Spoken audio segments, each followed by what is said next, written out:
क्यों भगवान किसी को अमीर और गरीब बनाता है? जानिए, क्या आप उन मेंढकों के बारे में सुना है जो रेगिस्तान में सूख गई झीलों की तलहटी के नीचे रहते हैं? बारिश होने से पहले इतने लंबे समय तक ये मेंढक कैसे जीवित रह पाते हैं?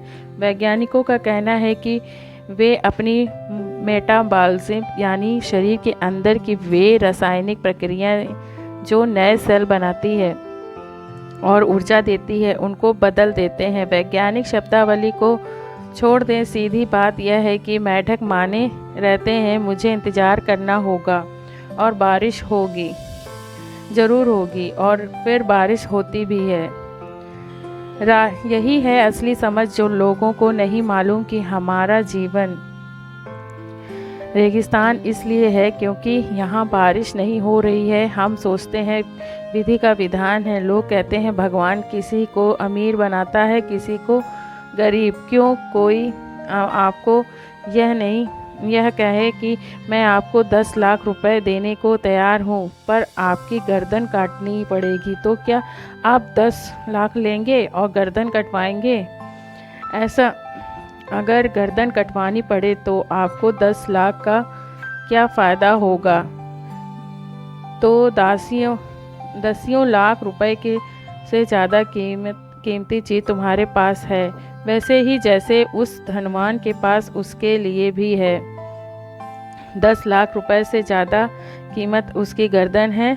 फिर भी आप यही सोचते हैं कि आप अमुक सुखी हैं क्योंकि वह धनवान है। हकीकत यह है कि सबके पास आनंद का भंडार समान रूप से भरा हुआ है, पर हम इस बात से अनजान हैं। तुम गांठ बांध लो कि तुम्हारी ज़िंदगी में भी बारिश को आना है। यह बारिश तुम्हारे जीवन रूपी बगीचे को हरा भरा कर देगी। यह तुम्हें सृष्टि रचयिता की खुशबू की कल्पना ही नहीं कराएगी, बल्कि तुम इस सुगंध को स्पष्ट भी से महसूस करोगे। यही है असली जानना, जीवित होने के अवसर को समझना। तुम अपने आप को एक बिल्कुल अलग तराजू में तौलो।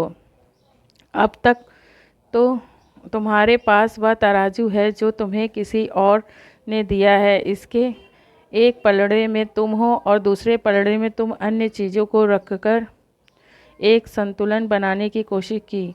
यदि तुम अपने अंदर स्थित सच्चाई को देखना चाहते हो तो समझ का तराजू लो, मन में लाए। केवल यह एक हर हालत में रहेंगे खुश। हो सकता है कि पूरी ज़िंदगी लोग तुमसे यह कहते रहे हो कि तुम कितने अधूरे हो। मैं तुमसे कह रहा हूँ कि तुम एकदम पूर्ण हो सकता है लोगों ने तुम्हें यह बताने की कोशिश की हो कि तुम्हारी चीज़ें वास्तविक हैं।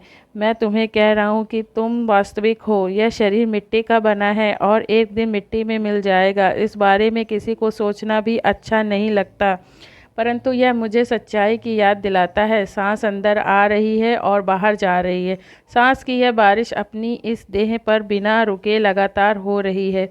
मेरी सलाह है कि जीवन के बगीचे में उन बीजों को बो दो और उन्हें हृदय के फूलों के रूप में खिलते व विकसित होते हुए देखो। एक दिन आएगा जब सांसों की यह बारिश बंद हो जाएगी। उस समय के आने के पहले ही अपनी समझ व स्पष्टता के बीजों को बो दो, और जब इस जीवन रूपी देह रूपी मिट्टी पर सांस रूपी बारिश गिरना बंद हो जाती है तो यह पुनः एक रेगिस्तान बन जाता है। धन्यवाद। ये स्टोरी अच्छी लगी हो तो चैनल को सब्सक्राइब करें।